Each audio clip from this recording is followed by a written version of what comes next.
Okay, we're being recorded. Well, that's a good thing.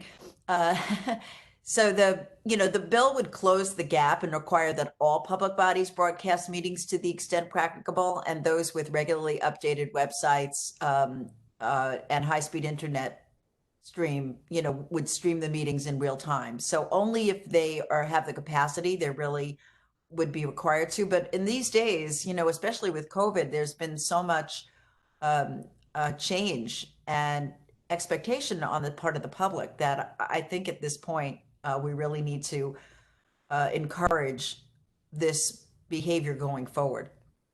So it also requires that recordings of such meetings be posted on the public body's website for 5 business days and be maintained for 5 years, which is currently required for IDAs. So we just essentially copied that from the IDAs. If you guys think it should be something else, we don't know where that came from. We just know it's easier to get a bill done when you use prior existing law as an example. So that's why we inserted it. But this change is important in the current, moment, as I said. So when so many local governments have already demonstrated they have the capability to stream online. So the second bill that I have introduced will require public bodies which maintain, this is the one you wouldn't have seen yet, which would maintain a regularly updated website and utilize a high-speed internet connection to post meetings online. Currently, the requirement is only that the meeting minutes become available.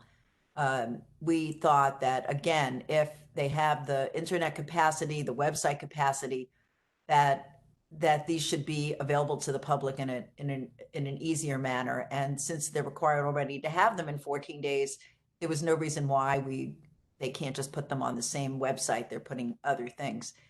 So that's really it. I am working on one other bill because I think it's very important, but we don't have any words yet for that. And that is requiring that a public comment period be offered at all open meetings without any specific parameters. I was talking to Shoshana about this, even though it's a very long time ago, having been someone who attended a lot of these meetings. I was president of the League of Women Voters for years, different levels. I've experienced all of the denials, so one of the reasons why I wanted to do the bill that required information to be given out is because I was denied information, when I sat at meetings. One of the, and being able to speak at a public meeting is critically important. They all do it a little differently, where I am down here in Westchester. But for the most part, they give that opportunity. And so, and my understanding is that in some places they don't. So we're going to probably be crafting a bill that, that has no specificity, but we haven't taken pen to paper yet, so we're not 100% sure what it's going to look like. But the essence of it will be that there will be a public comment period available to people for these types of really government meetings and public meetings. So that's it. Thank you so much. I really appreciate, your help. I have to tell you that the credibility that you give us as legislators, when you endorse these concepts is very important and taken very seriously. So I've always appreciated the report that's issued with all of the recommendations. We traditionally, when we get it, we read it, we introduce bills that we see in there that are not already introduced. So I can assure you that, we will be doing that again, but these are the few that we have, on the table right now. So thank you so much. And I know that you're going to hear from some others. I should also mention one other bill in my area of corporations that we're working on is there seems to be some vagueness on whether LDCs are required. LDCs come under the Corporations Committee umbrella. And even though there's been opinions written by the Committee of Open Government, the law we think might be a little vague. So we're looking at making it much less vague, and every LDC that would be out there then would be subject to the open meetings law. It's subject to FOIL. We believe FOIL has the words public body. The open meetings law, Article 7 is ties it to the general construction law, which is weird. So we're looking at making that shift. And I know you're going to hear from some other people that I've spoken to. You might have something before you from I'm trying to on the Board of Elections, and that's I think that's great as well. So any opportunity that you give us to make these changes, thank you. And with that, I'll let you go on with your work. Before you go, we'll put all of these issues for our discussion when we get to the annual report in just a few minutes. But does anyone have questions of the Assemblywoman? Clarifications?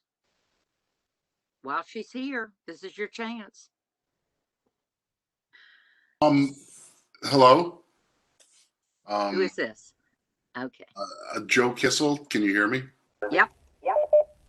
Hi. Thank you so much for this. This is so needed. This is the most critical thing right now, I think, in open government. But like the thing that confuses me is why in 2020 do local governments that have budgets in the millions and millions, why are they being allowed to get off the hook on having a website and things of that nature that only help the residents of the municipality? Why is that open to discussion? Well, I mean, I guess to some degree, look, the law does say within budget, the current law, that's what we would be hoping to take out, that if there's a budget restriction, they're allowed not to do these things, right? That, it's about enforcement. And the question is, there's a lot of things that, and it's also by complaint. So if specific residents would complain that, oh, you really do have an enormous budget, you should be doing this, and you're not, then maybe there would be an action taken. I'm trying to think. I don't even know who would take the action. Honestly, that's something that you guys might want to look at. But it has to rise to that level. And it isn't, because maybe people don't even know that the law exists like this. You have to be relatively sophisticated to look at the law and say, oh, my town has $1 million budget for X, and yet they don't do this, and they should, but the law gives them an out. So, we talked about amending that as well, and require all, but I think that what I have, honestly, I tried to craft things that I thought I could pass more easily, and that would also take us in a good direction. But I agree. Everybody should be making their government accessible to everybody. Yeah, I would think that maybe that would be something that the state would, want to encourage among, the counties and whatnot. It also seems like it would be a good coalition study to do, which, ones don't have it at this point. It might be illuminating. Any other questions for the Assemblywoman? Comments? Well, we thank you, and we will put all, I guess there are 4 items here on for discussion later in the meeting. And when we get a bill numbers, we will provide them to you. Terrific. Okay. Thank you. Thank you very much for coming. The next thing on our agenda is the meeting minutes from the last meeting. I want to apologize because we actually failed to put our meeting materials online prior to this meeting, and we'll do better going forward. Within the last hour, we received a set of minutes from our executive director we should discuss them. I will have to say, I am not a believer in detailed minutes with every back and forth, but I'd like to see fuller minutes than the draft which we just received. For example, under report on staff activities, I'd like to have something more than the executive director provided an update. I'd like to have, you know, what did you report, and what are the modernization projects that had occurred since our previous meeting. So I would suggest that we not vote on these now, and that we ask our staff to expand on the draft minutes. And again, I apologize that members of the public don't have a copy of this. I just got it in the last hour. Franklin, Yeah. Stephen, I think that where it becomes important is where Paul Wolf says, ask the committee to consider 6 items, and there aren't 6 items that are listed, not going in detail, but at least doing it. You know, I have to commend doing this way. It's absolutely legal, but as an old time 150-year-old family company, our corporate minutes are a history of our community, and I don't recommend us doing it that way, but it was fun to see this. So we'll defer this till we have another draft, and next month or at our next meeting, these will be posted for discussion. The next item we have is Executive Director's report on recent activities of staff. Shoshana? Hello. I reported on our activities, about a month ago. Those numbers were current through August. I can give you the numbers as current through September now. And then the numbers through our reporting year, which will be through the end of October, will be those that appear in the annual report as the November through October annual reporting that has been historically done in the report. So, can you give us the numbers through today? Yes, not today, but I can give you the numbers through September. Through September. The total phone inquiries responded to between January and September 2020 are 1,247. Total email inquiries and requests for informal opinions responded to between January and 2020 include 1,337. We began logging appeals that we've reviewed and received. By statute, we receive those and review them for issues, and then now we started logging them in March. Before that, those weren't logged, but now we know who's sending us these appeals, and those numbers are 2,463 received just since March, and formal advisory opinions issued in response to requests 37, but remembering, of course, that 1,337 informal advisory opinions were issued.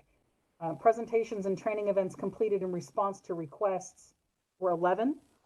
I'm pleased to report that as of next month, we're hoping to begin a series of monthly webinars that will be available and posted on the website for anyone to access. We are working on with our communications group and the web team to make that series start to happen. It'll be about an hour and a half in duration, and they'll start relatively soon. I think as soon as we finalize the annual report, we can begin working on those and having those. So that's my report. Okay. Let me ask you a question about the training, the 11 sessions. That's since January? Yes. How many since March, and how many in the last month since we last met? I'll have Kristen. I think Kristen's, maybe she did 3 since we last met. I'll have Kristen confirm that.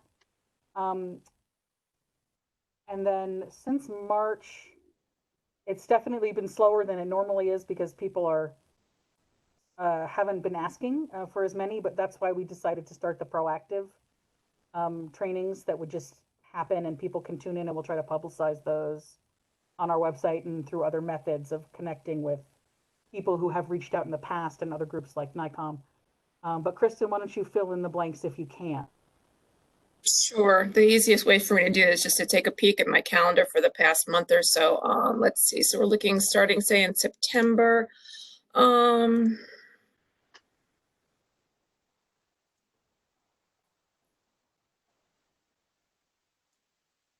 Sorry, I don't have a list. I just have them on my calendar off the top of my head. Let's see. Yeah, I'm just I did obviously 2 interested in how NICOM many. trainings. I did, one foil NICOM training, one OML NICOM training at the end of September. I did a program for the New York State Association of Counties at the end of September. Let's see. Well, Go ahead. no, I'm glad that we're back up and running. I know we used to do on average 1 or 2 a week. And so I was just curious whether the 11 were all bunched back in January or February, but you're saying they're not. I wouldn't say we did 1 or 2 a week on a regular basis. We did 1 or 2 a week during our busy season, which is fall and spring. Otherwise, it was, it was a little more sporadic. I'm not saying it wasn't sporadic. I think I took my numbers from the from our last annual report. Shoshana, this is Stephen. On the webinars, once they're done and posted, I tend to be a reader rather than a viewer. So it'd be really nice if you could run through and put some time points for people to look through so that they could get to a particular place in a past webinar to find relevant information. Okay, thank you. It seems like a good idea. There probably will be slide decks associated with them as well, so we might be able to put time numbers on which slide and that kind of thing, if that works.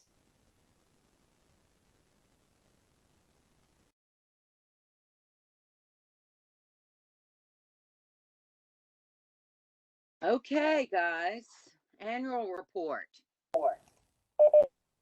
This is the meat of what we do. What I did was I tried, not terribly successfully, to pull together all the recommendations past and present from various sources, and I sort of failed with a lot of the new recommendations, which we'll get to in a minute. But on the draft agenda I sent out last night, I just lifted basically the table of contents from our last annual report, which begins with Civil Rights Law 50A. And I'll just say I think we ought to, lead our report with our happiness that our recommendation of 7 years was finally came to fruition. It also seems to me we ought to look at what issues are flowing from this repeal and see whether there are any issues churning up through the courts or through possible legislation that we should opine on. Maybe the staff can fill us in on the nature of the 50A issues that have been bubbling up since the repeal.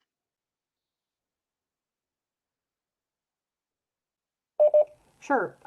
If you'd like me to take the time to do that this moment, I can try to do that by referring to the draft that we have created on that issue.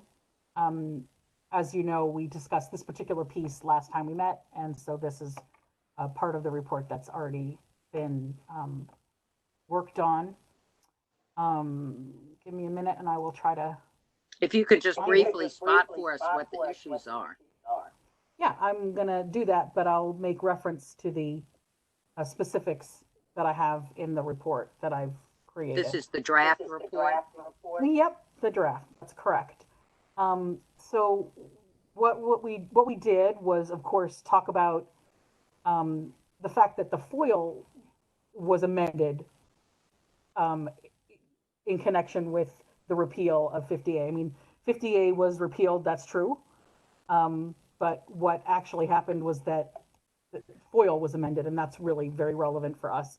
So I've gone through the amendments to FOIL, and then the three issues that we've seen come up that seem to be the first issues that we've seen arise. Former employees, we did an opinion on this, on whether former employees were covered by the new amendments. So that's one thing that we discussed. And then the idea that's sort of a misnomer, the misidentification of this as an issue of retroactivity, but the idea of whether records created before June 12th, 2020 are covered by the amendments to FOIL. And, you know, I think that it's sort of an odd thing to think about this as an issue of retroactivity. Rather, what does FOIL actually cover? Because there's no discussion of this category of records that now is subject to FOIL as any really different than any other category. There are some new definitions, but FOIL covers records that are in the possession of an agency, regardless of when they're created. I don't think there's any difference here. So that's an issue that's come up multiple times. And so I've discussed that. And then the third and perhaps most contentious question that has arisen, and it's been the subject of the small amount of litigation that's surfaced to date that I'm aware of, is the issue of unsubstantiated pending or dismissed charges or complaints. So an actual opinion by a court has been issued, at least on the issue of a restraining order. It's been issued, so it's not formally finalized. No decision about specific unsubstantiated reports has been rendered by a court on the merits, but a court has determined that FOIL applies to reports, whether they're substantiated or unsubstantiated. And so they'll have to be analyzed consistent with all the provisions of FOIL. So that analysis is covered in the draft as well. And what it'd have been useful to have the draft, but our Well, I'll be opinion sending so you the far draft have- once we decide what else we're going to be putting in the report, so that you can see the whole thing and we can discuss it as a one. But I think you've seen the materials that are in this section, because we've issued a couple of opinions and we've sent some emails concerning these developments to the committee members. The opinions that I've seen, or that you've circulated and I've seen in the press, have related to the current law. And I guess I have a question of whether any of these issues could be or should be resolved by additional legislation. Well, I certainly think we should see what a court says on the merits of a challenge. You know, it's up to you guys, it's up to the members whether we you know, make a recommendation to make alterations to this very new statute. It's obviously very new, and you know, if the committee decides that there are recommendations to be made, then you know that's what we'll write. But you know, at this point, I feel like we haven't had a lot of opportunity to really analyze what this law is going to result in, because we've only had it, you know, on the books for less than, you know, for about 6 months. Well, why don't we wait until we see the writing? Sure. And we can discuss that at our next meeting. Yes, obviously it's the committee's decision. I didn't know whether there were any proposals to address any of these. Not in what I've written, but you know, it will tee it off for the next time we talk. Yeah, let's see whether there are any legislative proposals to amend this new law already percolating that we should render an opinion on. Okay. Proactive disclosure. We had a very short section on this in our last report, but I would suggest that the Assemblywoman's 1, 2, 3, 4 suggestions, you know, fall under this. And do we want to include them? Do we want the staff to write them up and have discussions about them after we've seen the written draft? What do you all think? Franklin, this is Dave. Can you hear me? Okay. I think that proactive disclosure is an issue that the committee really should try to get out in front of. I'd be curious to hear Shoshana's views, because one of the reasons I was excited about her coming over to us was her IT experience. And I think that the COVID crisis has probably created a lot of relevant information that we ought to assimilate in terms of how state and local agencies are dealing with communicating using the new technology. And I think that the proposed legislation addresses some significant issues. But I just wonder if this isn't a time to try to get our arms around like what can be done cost effectively to make greater use of technology in promoting transparency. And it relates both with proactive disclosure, just getting things online, but also open meetings issues about use of Zoom and some of the things that are touched on in the, and it just seems to me it warrants a comprehensive look. And I don't know if we should just in this report advocate that the legislature dive in, but I also would like to ask our staff to think about how we might do some fact finding or development of proposals proactively, the way that the assembly, to take to the assembly based on the experience from the last 8 months of the COVID crisis, and potentially looking at what other states are doing. Because I really think this is an opportunity. I know the courts are doing it, at least the federal courts, that there's so much happening now by Zoom and video and telephone conference that would never have happened in the past, that I don't think they'll go back to the old way of doing things. And as I say, I don't know that I have specific recommendations, but it just seems like the time is really ripe, and that this is the organization that should be thinking about those issues.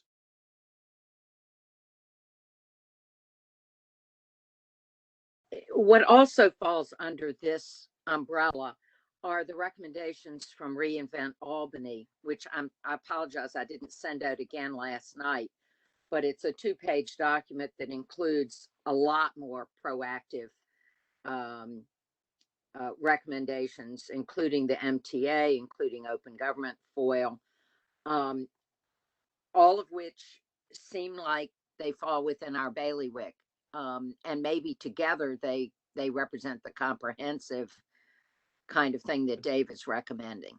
Yeah, and that I'm glad you brought that up, because I read through those again last night, and I think several of them are good ideas. I think there's several I'm not sure I would agree with, even as an open government advocate. I think there are countervailing considerations, but I think that's exactly the sort of issue that we should, as a committee, we should be grappling with and thinking through.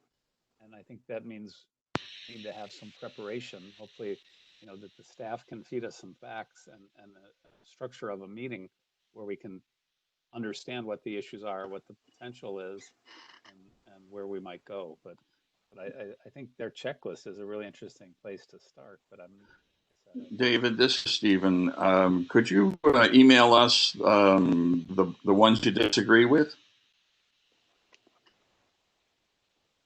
Yes. Well, yes. I don't know if you want me to do it right now. There were 2 or 3 where I did think there were some. Hold on, let me see if I can pull them up. I can probably give you a sense of what that is. When did you send those? It originally came out something like October 9th, but I think I sent it last night after I sent the agenda. So it was something like 8 o'clock or 9 o'clock. Well, I'm going to be scooting shortly, so it doesn't have to be right now. Well, why don't we ask the staff to include these all as topics in the next draft report and give us background on each of them, like what the existing law is and what the recommendation is. And then that would give us the materials and background we need to comment on it once we're commenting on a written document. Does that sound good, committee members? Okay. Because these are all just the kind of discussions we should be having. So we'll do that. C, cameras in courtrooms. I guess I would ask the staff, has there been any movement in this area since we wrote on it this time last year?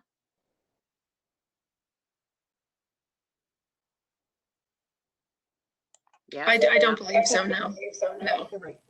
I think there has Okay, been- well, let's double check that. And are we generally in agreement that we would? And I just say that this is Dave again, that this is another area where I think we could do some spade work to see what's going on in other courts, like the federal courts, for example. They don't have cameras in the courtroom for the most part, just as New York does not. But they are doing a lot of innovative things now with both Zoom technology and conference calling and posting conference call numbers on the docket and things like that. And I think that's another area where we could make some recommendations to the judiciary about improving transparency in the court system in ways that really dramatically, make it easier for the public and journalists and others to know what's going on in a cost-effective way. So let's check on the status of the bill that we referred to in our 2019 report and see whether COVID has brought about any changes in this area. If not with cameras, with video, with any just other. To be clear, I think there's a really different issue between advancing cameras in the courtroom, as to which a lot of people have objections, and the use of video technology and other technology for how the court does its business. There's two different issues. This is Stephen. Thank you all. I'll come back if I finish in time. Bye.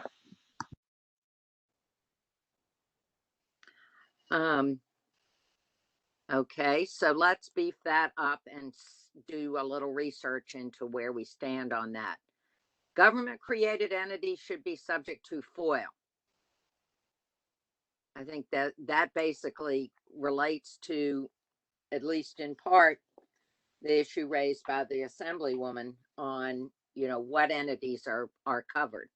So again, chime in if you have a thought, but we should update this, see where things stand, and consider whether there's new case law and repeat this again, at least for the next draft. Committee members, any thoughts? Okay.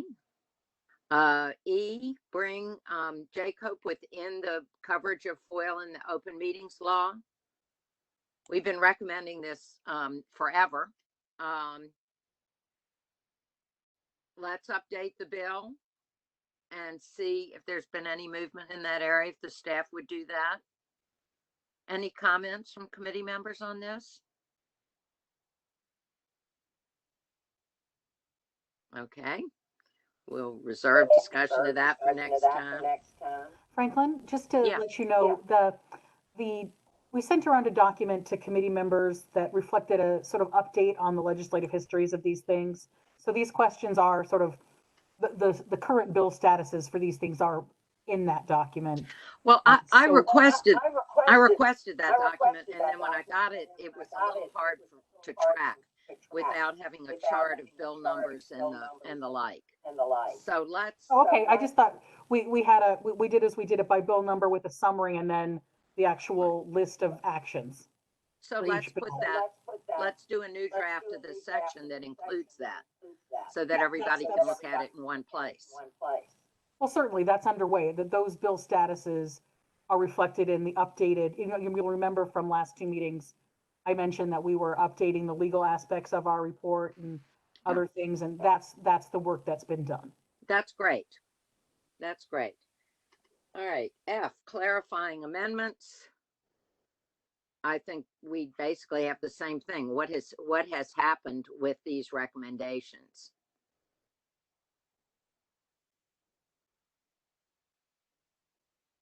To see whether we want to, whether we want to make the same recommendation we did last time. So it's basically the same. I guess we've got the same question for Did I skip something? G, clarifying 50B to protect the privacy of victims of sex offenses. Let's just see if there's an update on that. Stop me if committee members or staff, if you have any comments. It's easier to respond to updated text and have a chance to read it ahead of time and think about it than it is to have the discussion like this. Disclose or withhold E911 records pursuant to FOIL. Again, let's see if there's any update in this area, and then we can decide whether we include it again. Yeah, Franklin, what I was hoping for from this meeting, and perhaps it wasn't clear, so I'll try to clarify, is that we're definitely going to, where the committee has before supported a proposal and not much has changed with respect to the underlying materials. The question will be whether we want to continue to support it or, abandon it for some reason that, is best known to committee members. And then any additional materials that we may wish to add to the report. And when we have, that was what I was hoping we would get out of this meeting, then we can draft it up as you've suggested that we do. And we'll circulate it in relatively short order. Then we can meet again and react, as you say, to the text, having had an opportunity as a group to discuss what might be in the report.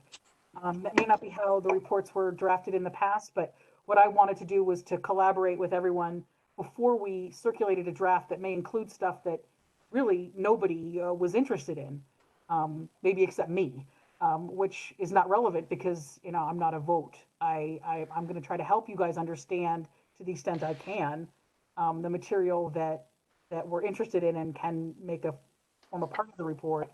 But I was hoping that we would have a conversation where the members could all decide sort of collectively what made sense to add, and if anything stuck out as needing to be withdrawn.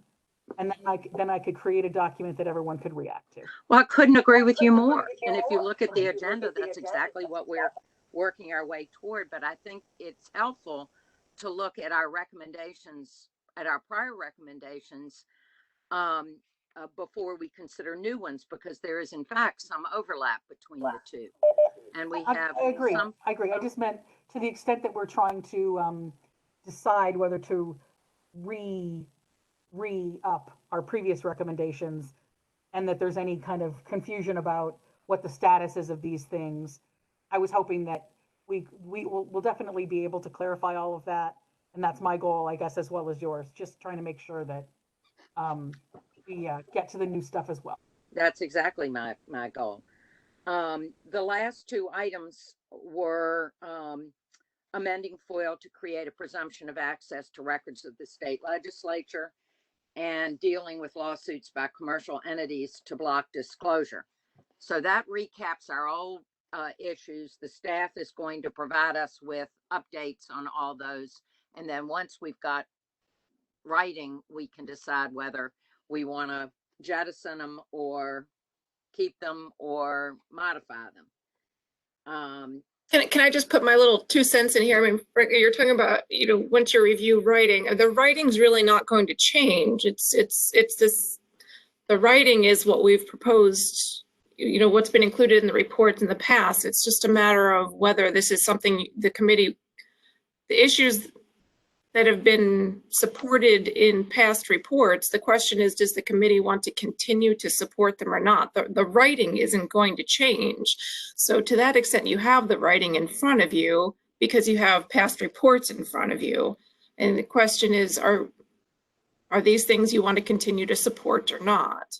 Well, I think it's important to know whether there have been any changes in the last 12 months. Some of these. I can tell you overall, there hasn't been major changes. Well, there's been, they've been reintroduced. We're in, the same legislative season, so to speak. They've been reintroduced to committees. If they didn't leave committee last year, or if they did leave committee, there was one bill that, at the end of last year, I notified you that had been passed by the legislature, but that ended up being vetoed by the governor's office that related to 50B. So, Yeah. I mean, all of this information was, was shared with everyone. I just think I'm not sure what waiting for a draft. I think Shoshana's, goal was before sharing, a draft was to get everyone's input, which hadn't been done in the past. In the past, the executive director drafted something and then sent it around for everyone to look at. And our goal was to sort of flip that a little bit and to get input first before we prepare the draft. And I Well, I think don't that's know. The something that 10 years everybody I've has been on the asked for committee. and wanted. And I would like, I guess I'm hoping that maybe we can accomplish that today. I just don't think there's any downside to keeping all these items in the report with changes where they're appropriate. Maybe they're none, or maybe there's the significant one that you just pointed to where the governor vetoed it. And then we can decide whether we've changed our mind or whether something has changed. There's just, I think, no downside to leaving them in the report. Most of them are about a half page apiece. I've been doing this for 10 years, and this is what we've done every year, which is go over our old recommendations. Sometimes we go, we're beating a dead horse, we're tired of it, let's move on. And other times we've gone, no, this could be the year. And 50A was one of those things where we said this could be the year. And lo and behold, after 7 years, it was the year. So I would just say keep them in and let us read over the report as a whole. It may be that if we find that we've got 24 recommendations, we decide to cut judiciously and to focus on some. So you get a better sense when you see the whole report of how many issues we've got and how many we want to keep pursuing, or whether we want to prioritize them and just have a paragraph that says, in the past, we've raised issues A, B, C, and D, and we're just going to, let our past reports speak for themselves on this. I don't know. What do you all think, committee members?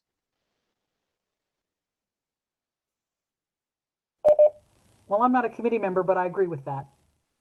So I feel like that's what we should be aiming toward, and that's what we are. And I think I didn't mean to inject more confusion. I was hoping to just say we are preparing those pieces with updates if they're needed, without updates if they're not needed, but they'll still be there, and then we can look at the thing as a whole. So I think we all agree. I would just add, Shoshana, I agree too, and I think as you get some grounding in this role, Bob used to be able to tell us over time things that were just dead issues, and we would kind of weed out the stuff that wasn't going anywhere to highlight them. But I think for now we should stick with where we've been. But I would hope that as you develop relationships with people in the legislature, you'll be able to help focus the report on the things that are really doable. New recommendations. I've on the agenda Assemblywoman Pollin's bills, but it's really all of a piece with the recommendations from Reinvent Albany on disclosure. And I think we've decided we want to move forward and see these. Does anyone want to jettison any of the Assemblywoman's proposals or Reinvent Albany's right now, or do you want to see it written up? Committee? So hi everyone. It's Vilda. So when we say, I guess, because it's my first one, is it that we would add them, the Assemblywoman's proposal, we would add them in the report as received, but not necessarily supporting or not supporting, or do we always say specifically what position the committee is taking as to something that's come before us that relates to one of the three statutes under the purview of the committee? We usually take a position, but we don't have to. We could just note it if we wanted to, right? Do you others, Bill, do you feel the same way? I don't think there's any point in noting something if we're not in favor of it. but we don't necessarily have to agree with the exact language. Not that I disagree with anything there. The Reinvent Albany stuff, maybe not so much. I think I agree with Dave that some of them aren't really something that we should support. But I haven't really, had time to decide which ones exactly. I don't think it would hurt to list them in the draft report, and as we're reading through it, we can take our positions then and bring them up at the next meeting.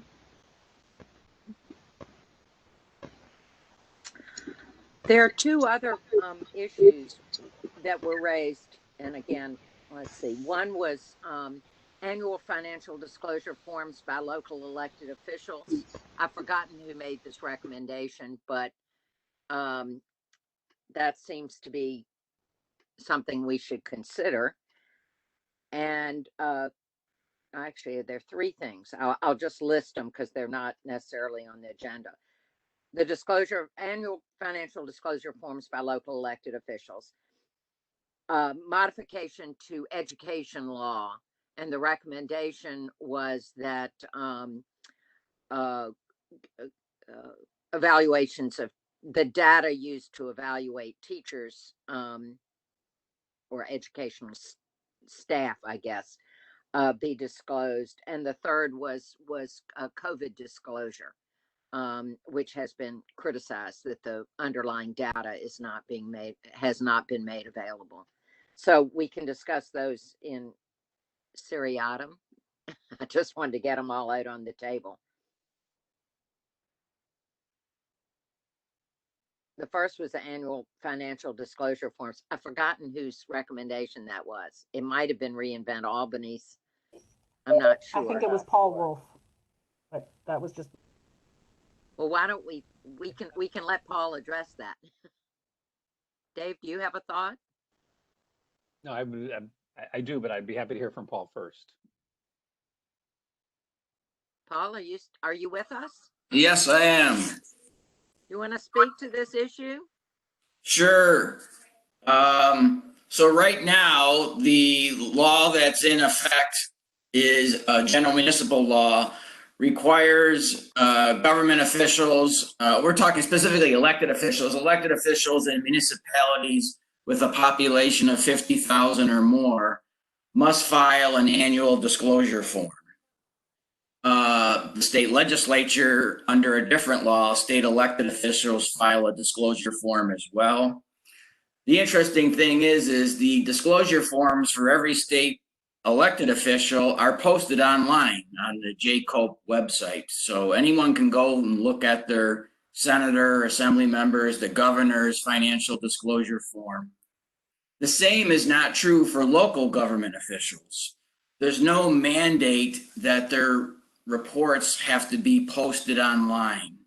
If you want it, you can file a FOIL request, which I've done on several occasions. And as we all know, that's a long process and takes months. And sometimes there's denials and redactions. And so what we support is that, and I believe legislator Paulin is going to be introducing a bill on this as well, just mandating that any disclosure forms, we're talking just, again, elected officials, be posted on their government website so the public can see.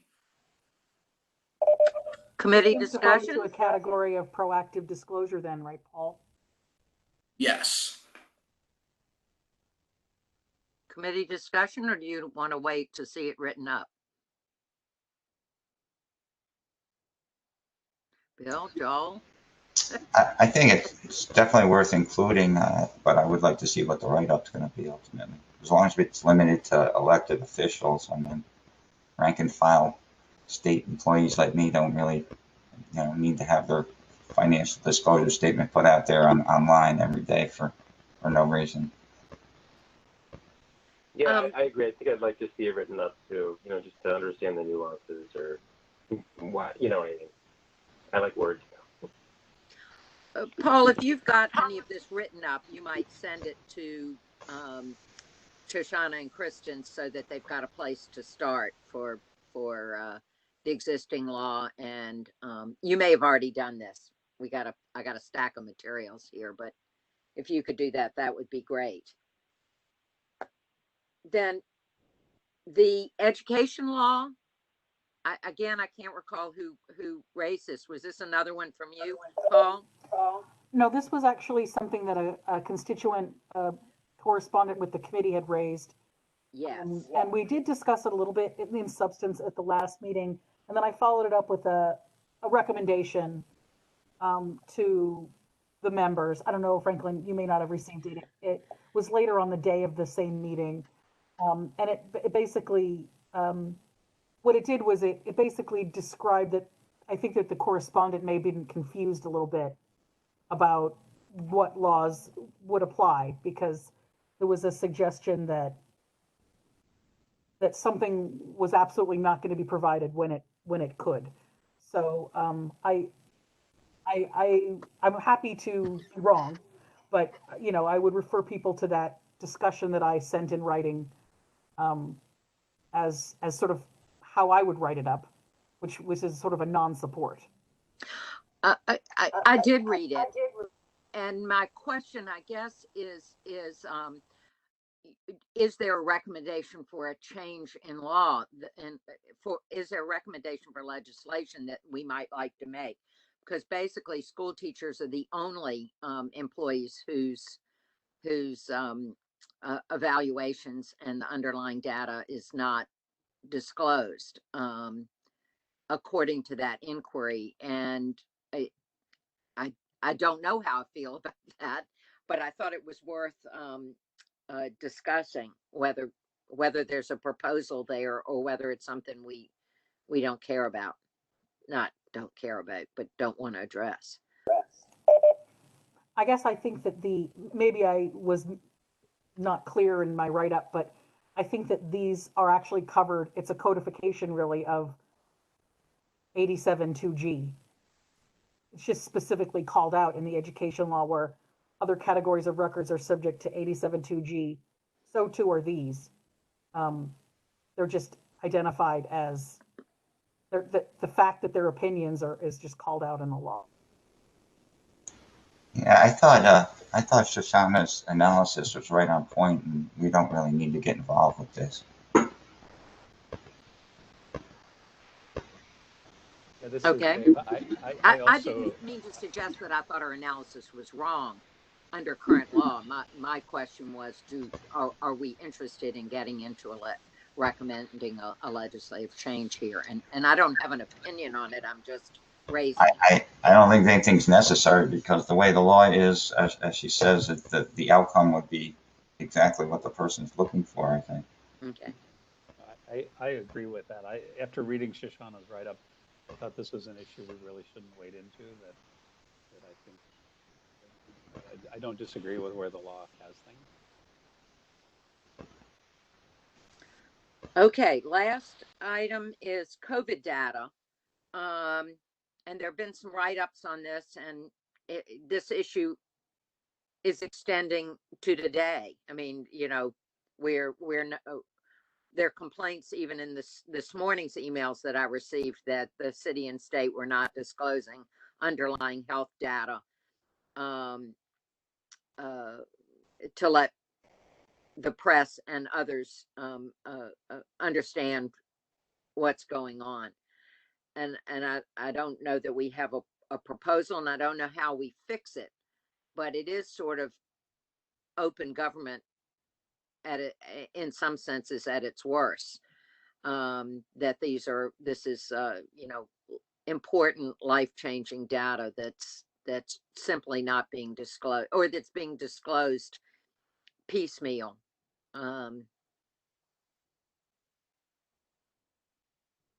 Thoughts?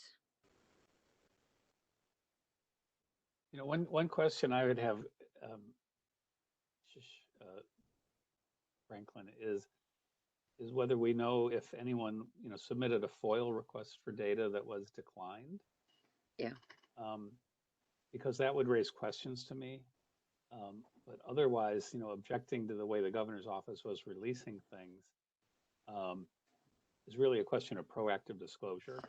So we might want to include something in our discussion of proactive disclosure of circumstances when it's very important for the public to have timely information. But I don't know that there's a specific legislative fix for health data. Again, unless someone is interpreting the law in a way that says even, randomized data can't be released. Because I know in some states that was a problem, but I don't know if that's been a problem in New York. I don't know the answer to that. Well, I agree with you that it has to be proactive, because by the time you filed a FOIL request, not a speedy process. Well, let's look into whether what's been written up on this and consider whether we want to add a comment, whether there is existing legislation that's being ignored, or whether there should be a legislative proposal to address this. I mean, I'm sensitive to the fact that it's health data, but it's not actually personal health data. It's aggregate numbers without identities attached. This is Joel. I just wanted to ask real quick. I've been checking that COVID dashboard and the DOH website quite regularly since March. I know that does have a lot of data. I'm just wondering what data points we're talking about, because I can't think of any, and I don't know if maybe it's just me. I don't know. Just curious as to what sort of data that aggregated and anonymized data that we think that we're missing, because I think that's something that maybe we, if there's a data point that we look at that fits that criteria of aggregated and anonymized, then maybe that's something that we could just make a request or something. I don't know. Just thinking. Mm-hmm. Well, the issue that was pending today was the distribution of COVID hotspots in Brooklyn, where I live. And there was some obfuscation about exactly what was happening where. And there were definitely complaints that the mayor/governor were not disclosing the raw data from which one might make assumptions, predictions, complaints. Back early on, what was a little aggravating to me in March and April was that and I was addicted to the governor's excellent reports every day, but he picked and chose whether he disclosed hospitalizations, ICU rates, and we knew at the time that ICU was very related to impending death, more so, thankfully, than it is now. And those numbers were just not findable. Or if they were, I wasn't able to find them, and other groups were complaining that they couldn't find them. So the raw data was not being shared. And maybe it's over and done with, but it was, it seemed to me that it was being withheld for political reasons. And sorry, not to overstep my boundaries here, but someone who's on the forefront of delivering the information every day and managing over the control rooms regionally around the state. All of our local elected officials, everybody around the state was able to access the metrics dashboard. I think it was the third week of March we started looking at that thing. And I will say, there were no shortage of dashboards. So perhaps that may have, I don't know, confused folks of what numbers and where to look at times. But I can assure you that all of those numbers that you just said were not up there were accurately reported. And it's by the county Department of Health that is then reported back every single day. So this really is, a layered process, and I cannot, emphasize the amount of transparency that this administration has prioritized throughout. I should have sent my assemblywoman to you because she couldn't find it. I'm happy to take the assemblywoman's call. I am very familiar. Well, that's good news. It was not, that was not obvious, what the link was, to the general pub. Let's just say it was not obvious to everyone. Okay, well, I just thought we should have it on there. Can you send me the link? Is that Jeff Lewis that was speaking? Yes, it is. Yeah. Yeah, why don't you send us the link to that dashboard? Because I think it's the dashboard we were looking at in April and couldn't tease out that data. But I'd be happy to be wrong. I had a question. Hello? Hello? Yeah, hi, this is Who are Maria. you, Mary Shia? Maria. That's Maria, my sorry. It comes across as Mary. from Buffalo, New York. I have a question about the COVID. We all seem to agree that getting FOIL information, getting information is a daunting task. And the state gets the information, they filter it down to the county, which in my case is Erie County. But we have 3 cities and 25 town governments that I'm aware of. And I'm just thinking if you're going to get the COVID information from the state, shouldn't there be a mechanism where the municipality that I live in, the neighboring one, I should be able to access that information to see the rise and fall or incidence of the COVID with, without identifying names and, not violating HIPAA laws. But in other words, if Erie County has increased, say, 2% and the municipality I live in or the next one is down to 0.5, shouldn't that information be someplace in a timely manner without having to do a FOIL to the state, a FOIL to the county, and then going to your township, which will say, I anticipate will say, we don't have that information from the state or the county, you're going to have to call those guys. And so the long and short of all that is you wouldn't have the information that you should as a consumer just know whether it's high or low in your area. So I don't know how that would be. Jeff, can you address that? I see that you. I just sent around the regional dashboard for everybody to take a look at. That also includes the hospitalization rate that you were including with the county breakdown. That is in the additional links that you can find below that particular percentage positive regional breakdown. Okay, that is so you the epicenter right there, and from that you can access everything else. Boy, so I you'd swear be able I to think look at. this is where I was looking. I don't have that. Maybe I just don't have it on my. So in other words, you'd be able to look and see where Amherst, Tonawanda, Hamburg, their incidents as of the last couple of days. I'm so sorry. Can I interrupt? This is Vilda Mayuga. I'm just trying to, Maria, I if you could just take this offline and reach out to the appropriate, office. You can reach out to the governor's office, I guess, to get this information. I know you might not be seeing it on the chat. I just want to make sure that we stay on topic and an agenda for the committee. It is already 11:13, and I do have a question about an opinion that was circulated, because I do think that is committee business that should be discussed. And I guess okay, great. Is there an email? Is there an email that I could send with to reach out for that information?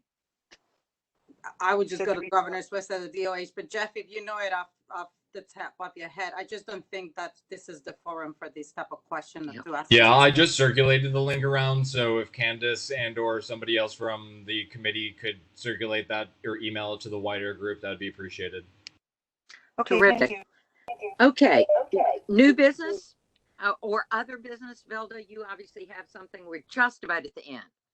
Great, thank you. So there was, just wanted to circle back and close the loop on the decision that Shoshana, you had circulated, and of course now I'm looking for it, that Bill then responded, and you also responded to that on the relationship within the general construction law about quorum and the open meetings law. Oh, yeah. Yes. Okay. I guess I don't think we closed the loop on it.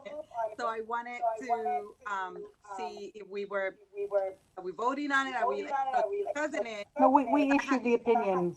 We issued the opinion. Nobody objected. There was just one question about it. I responded. So the opinion's been issued. Okay. Okay, well, Really?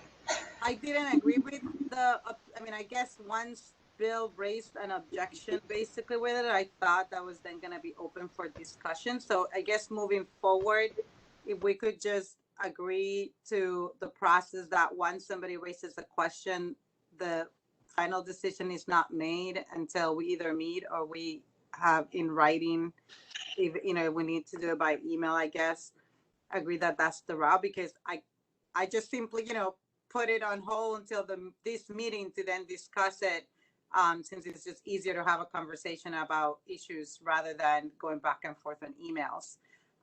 Because I initially understood, you know, I understood the way you wrote the decision, but then when I read Bill's message, it got me, you know, I went back to it and I was like, oh, actually, I can see Bill's point, and I was more inclined to agree with Bill and was hoping that we could have discussed this during today's meeting. But I don't know if there's a way. Can you circulate the final opinion, Shoshana? Certainly, it doesn't differ in any respect from the draft that was circulated, but I'll Okay. circulate them. And I guess on that note, I'll wait, but you know, that I really wanted to talk about that, and if there's nothing, maybe we Well, can. we'll have to clarify, you know, certainly, Vilda, we can discuss, but I wanted to just point out that in the past, before I came here, there would be no communications between the staff and the committee members when opinions were issued. If it was the legal opinion of the staff, the opinion would be issued without communication. So the first agenda item at the first meeting, or maybe it wasn't the first agenda item, but one of the early agenda items was the kind of coordination that I was going to try to introduce between the committee staff and the committee members to try to ensure that opinions taken on novel issues of law that had not yet been determined by either the committee or by a judge would be those of the committee as a whole. So what I then did was, for one or two opinions so far, maybe three, shared a summary of an opinion or the actual draft opinion where it was a novel issue that had never yet been identified and addressed with committee members, and said, if you have an objection to this, please let me know, and we'll hold on the issuance if if a majority of members object, where we then can discuss it and vote. But if a majority didn't object, then we were going to issue the opinion, feeling that might reflect any vote that might have to be taken. No vote is required on the opinions issued by the committee. And of course, that was an item that was in a bylaw, but we've tabled that discussion or postponed that discussion for a bit. Okay.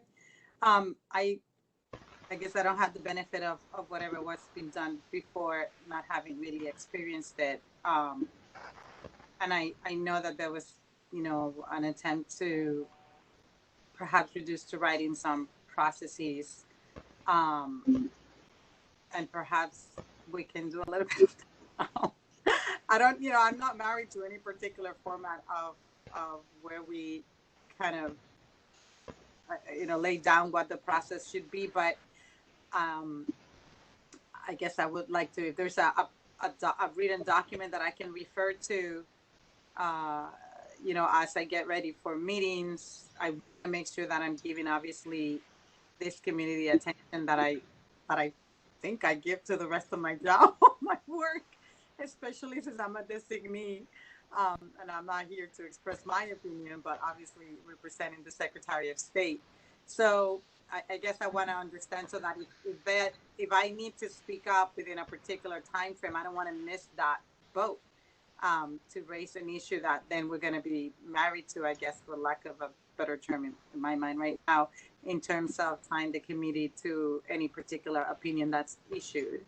And I guess the other issue is I really enjoy listening to all the opinions, but I also, it really throws me off to hear non-committee members during these meetings, and I want to understand what is the process and how we are managing that.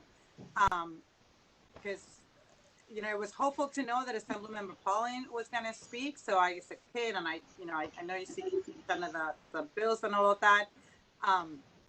But I do, I really appreciate being organized and following a certain format, obviously with whatever flexibilities we feel like we need to keep in mind to allow for what we stand for, right? To be an open government. But I said it last meeting that I do think when we were talking about the letter that we all agreed was well drafted and that you would use for any members who may have been missing meetings, and we want to make sure that they are aware of our expectation of an active participation, that we should make decisions based on, how a committee, our committee should work, and not about, not based on something that's happening at the moment or who is in the committee or who has spoken at whatever meeting or anything like that. I really think it's helpful, especially also if others who are not committee members want to speak.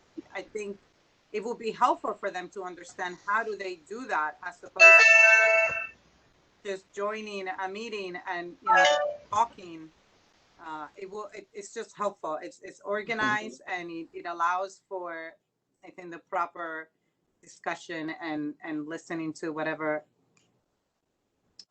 substance that individual may bring. So those are the two things that I would love to maybe, either talk about, or if there's like an actual written proposal. It doesn't have to be, for me, it doesn't have to be bylaws. I mean, I don't know. I mean, how other committees or organizations of, similar nature as ours in government, local or state government, operate. And perhaps it's a good exercise to see if there's other, organizations, other groups, other committees like ours that we can maybe look and see if whatever they're doing works for us in terms of guiding our process. I'd like to speak to both of your issues. One is, as I agreed, I thought Bill's comment on the quorum point was very well taken, and I was a little surprised to know that the opinion had gone out so quickly. So maybe what we need is a little bit, we committee members need to be clearer when we want to have additional discussion, and the staff can be a little clearer on when they receive an objection, how quickly they're going to move on it. So I think there's definitely room for improvement there. With the speaking from members of the public, we've always had members of the public appear at our meetings, not at every meeting, but at lots of meetings, and we generally give them an opportunity to say their piece. I had sort of intended to call for public comment at the end of our discussion, but it seemed like taking the flexibility to have Paul Wolf of reInvent Albany speak to his issues was going to inform our discussion. So that's why I varied with that. I like, as you can tell, I like to follow an agenda. I like to be efficient. And it seems to me that to the extent that we got off track on that this time, it was not for want of doing that. So I agree with both of your comments, Velda. Real quickly, what we have left is basically our timeline. When will we have a draft annual report, and when can we next meet? Franklin, you can have a draft based on the conversation we've had today. We'll be able to provide a draft by the end of business Monday, and then we can meet at any time thereafter.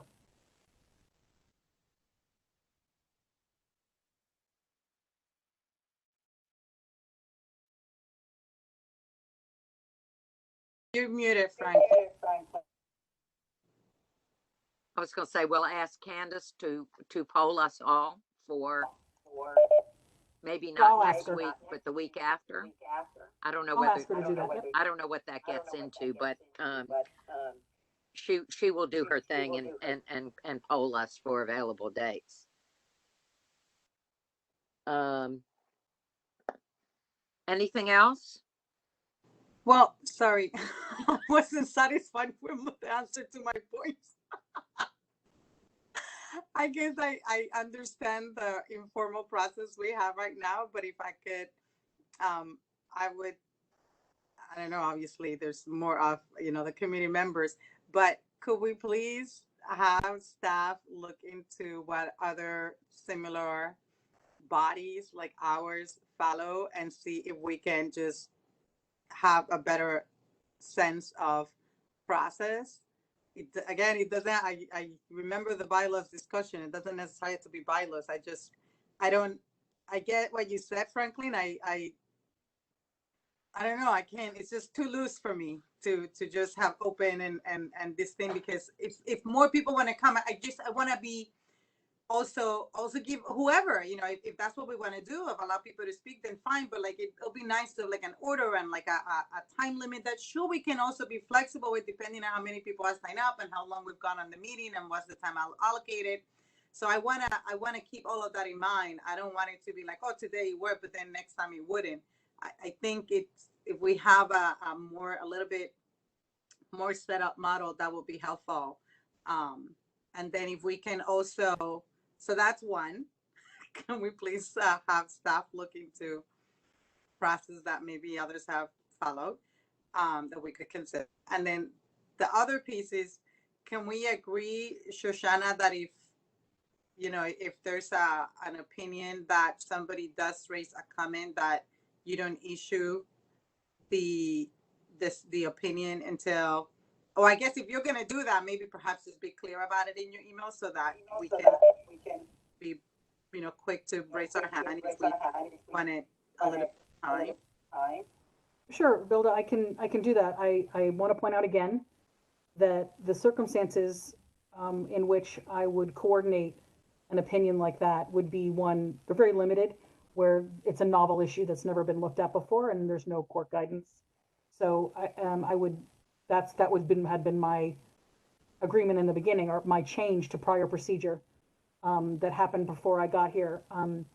I thought that the email that said, unless I hear a majority of you objecting by a date certain, I would issue the opinion, was clear, but I will try to make it clearer, and certainly make it clear the opportunity for people to, I guess, raise their hand before I issue an opinion. Maybe I'll stretch that time out a little bit more.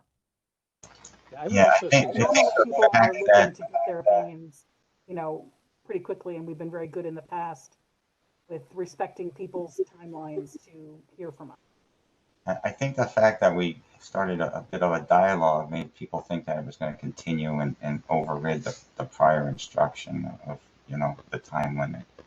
So I certainly didn't think you were going to go ahead with the opinion. So Shoshana, could I also? I just didn't hear from anybody else after I sent my note back. I understand that, but except for one person who said they thought it was fine. So that's the only other thing. Yeah, see, I think Shoshana, maybe it's because we haven't had a good practice on this, but we had the same sort of confusion with the bylaws. People didn't report back, and you thought they were all fine. I think you need to understand, or we should have a process, I guess, that if someone has a serious objection, to just say, well, unless a majority of people vote against it, I'm going to do it, is difficult because, I would want to hear the discussion. I'd want to know more about why someone's objecting to decide where I come out on an issue. So unless something is time sensitive, I would think that if you got a pushback from some people, the logical thing to do would be to say, well, let's take it up at a meeting and we'll hold on it. And if it's time sensitive, then maybe there should be a way to give people to say, look, there's an objection to this, but I need to get it out. So we either need to take a vote or something, rather than just have a kind of a negative presumption that it goes out unless you get a majority of people objecting. I hear you.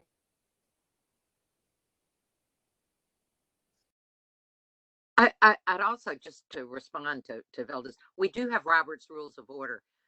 So there's some semblance of rules, but I agree with you. I like rules. So let's continue the discussion on that. The last item, which I didn't put on the agenda, but given everything we talked about, are there any members of the public that wish to make brief statements concerning matters relevant to this committee? And I apologize, but I have another meeting I'm going to have to sneak off. It's 11:30, but thank you all. Thanks, Shoshana, Kristen. Look forward to the report. Okay. And for members of the public, we will have another meeting, so you'll have another opportunity. No one? Okay. Do we have a motion to adjourn? Somebody move to adjourn? Wait. I'll move. Okay. I'll second. Okay. We are adjourned. Thank you, everyone. Take care. Thank you. Thank you, everyone.